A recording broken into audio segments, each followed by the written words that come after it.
So this routine, we're going to be working on releasing the neck with a Yamuna gold ball. This can also be done with a pearl ball, depending on the size of your neck. So you're going to start by pressing the clavicle bone down, using the hands, pressing that ball down onto the top of the clavicle bone as you stretch the neck up and over. You can think of like a turtle, right? You're stretching that neck up and over the ball as you press the clavicle bone down. Take a few breaths. Notice that separation between chin and clavicle bone.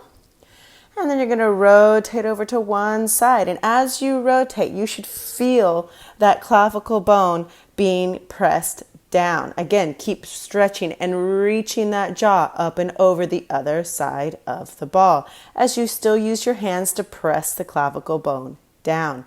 Take a few breaths. Feel that release.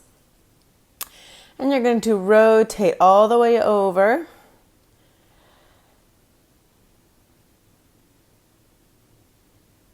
Until you basically are going to line up ankle to knee to hip to elbow to shoulder to ear. So there should be one straight line from that space from behind the ear all the way down through the heel of your foot.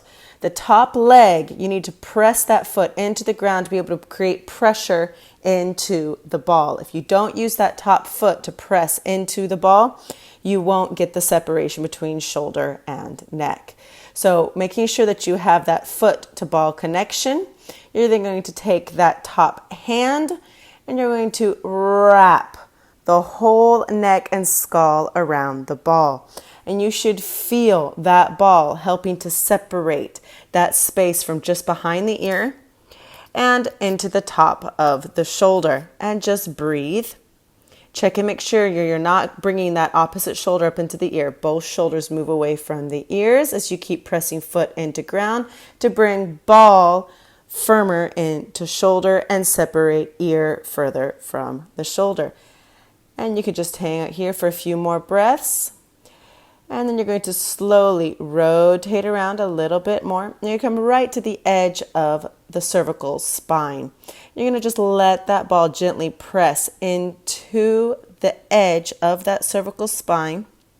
Still reach through that bottom foot. Still press into top foot so you still get that separation between the occipital lobe and the back of the shoulder, the back of the neck. Rotate around a little bit more, taking your time. If you feel a little special spot in that movement, take a few breaths, let it sink. Until you come right to the center of the cervical spine. You're going to reach through those fingers, let that ball pull up a little bit forward. Feel that ball actually pull that occipital lobe. It's like you're separating the skull from the rest of the torso as you keep reaching those fingers towards those heels.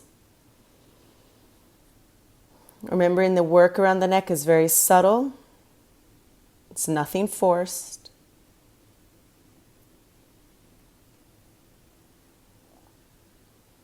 And then to remove that ball, you're going to support the skull with one hand, remove the ball with the other. Wait, breathe, observe, and then do the other side.